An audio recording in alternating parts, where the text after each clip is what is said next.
The most powerful tool for becoming a better, more clear thinker and becoming a more clear and articulate person, I believe, is the act of writing. Writing, as I've talked about so many times on this podcast, it is the act of making our ephemeral thoughts physical. And there's something magical about trying to force the words out through the filter of our fingers, whether that's through a pen or into the keyboard, that helps codify and solidify this chaotic jumble of thoughts that's typically flying through our head at any given moment.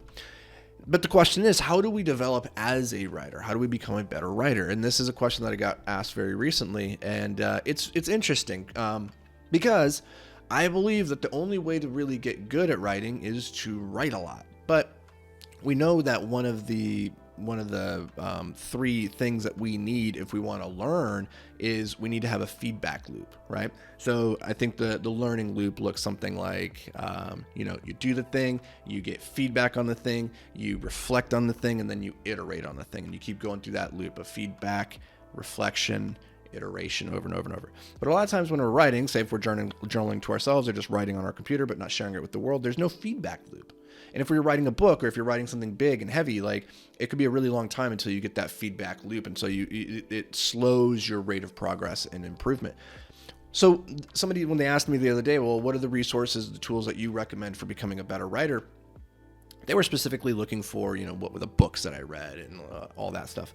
And I'll share a couple of the books that I think are actually helpful. But the problem with books is that it's one thing to read about how to write better. That's one thing. And there's a little bit of benefit to that. And there's great books out there on this.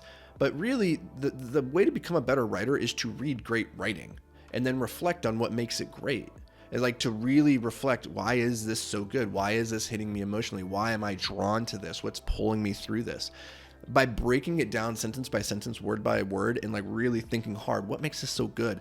That's when you really start learning. And a really common practice that copywriters will use to improve at this is something called copywork, where you literally take a piece of copy and advertising, a piece of writing from somebody great that you really admire, you think that's a great piece of writing, and then you literally write it out, handwritten, word for word, and you format it exactly the way they formatted. And by doing this, you start to put yourself into the mind of the writer, and you start to realize, oh, they have these different techniques that they're using. They seem to end their sentences here, or a thought here, or they use this word choice here, and they use their white space in this way. Like if you were to do this with my writing, you would notice a very distinctive style very, very quickly. And you compare it to somebody else, maybe like a Sahil Bloom. He has a very distinctive style too, completely different than my own. And it's very beneficial, I think, to see great writers and emulate what they're doing through this practice of going through line by line. In the beginning, I do recommend actually writing it out until you've gained that proficiency that you can just look at a good piece of writing and identify why it makes it good, right? So first we need to develop our taste, so to speak. But after that, I believe the single best thing that you can do to become a better writer is to write on Twitter or X or whatever you want to call it. I think the feedback loop that you get on a platform like Twitter is incredibly powerful. One, because there is a character limit.